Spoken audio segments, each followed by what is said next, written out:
નિમિત્તે લાખો શ્રદ્ધાળુઓ જે છે દ્વારકા આવી રહ્યા છે, ત્યારે પ્રશાસન અને પોલીસ માટે સૌથી મોટો પ્રશ્ન હોય છે કે આ ભીડને કંટ્રોલ કરવું અને ભાવિક ભક્તો જે આવે છે એમને શાંતિથી દર્શન થાય. આ ઉપરાંત હોળી અને પૂનમના દિવસે ખાસ ગોમતી સ્નાનનો મહિમા છે. હાલ આપણે ગોમતી ઘાટ પર છીએ, આપણી સાથે ડીવાયસપી સાગર રાઠોડ છે. અને સર, ખાસ આ વખતે જ્યારે લાખો શ્રદ્ધાળુઓ આવશે, ગોમતી સ્નાન પણ થશે, ફૂલડોલ પછી પણ લોકો ગોમતી સ્નાન કરતા હોય છે, ત્યારે આ વખતે નિગરાણીની અંદર આ એક સખ્ત બંદોબસ્ત કરવામાં આવ્યો છે, એ શું છે?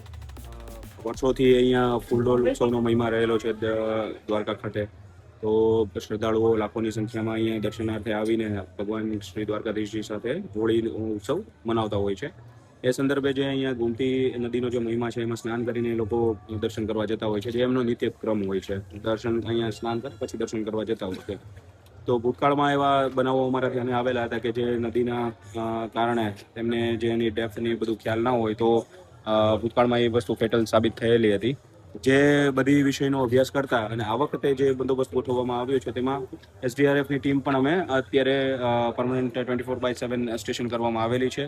આગામી અમારે જ્યાં સુધી અહીંયા બંદોબસ્ત કન્ટિન્યુ રહેશે ત્યાં સુધી અમારી એસડીઆરએફ ટીમ, કે જેમાં અત્યારે 26થી પણ વધારે ડાઈવર્સ બધા છે, બધા રેડી છે અને ડિઝાસ્ટર રિસ્પોન્સ માટે બધા એક્ટિવલી ટ્રેન્ડ છે. અને એ પણ અમે અહીંયા સ્ટેશન કરીને રાખી છે કે તેના કારણે કોઈ નદીમાં કે દરિયામાં સ્નાન કરતા કોઈને નુકસાન કે હાનિ કંઈ થાય નહીં.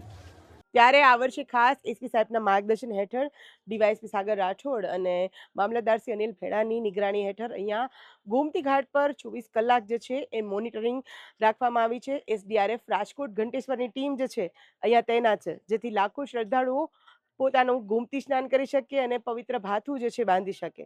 આવનાર ભાવિક ભક્તોને જે છે કોઈ આસ્થાની અંદર ઠેસ ન પહોંચે એ માટે થઈને પોલીસ અને પ્રશાસન જે છે એ સજ્જ છે.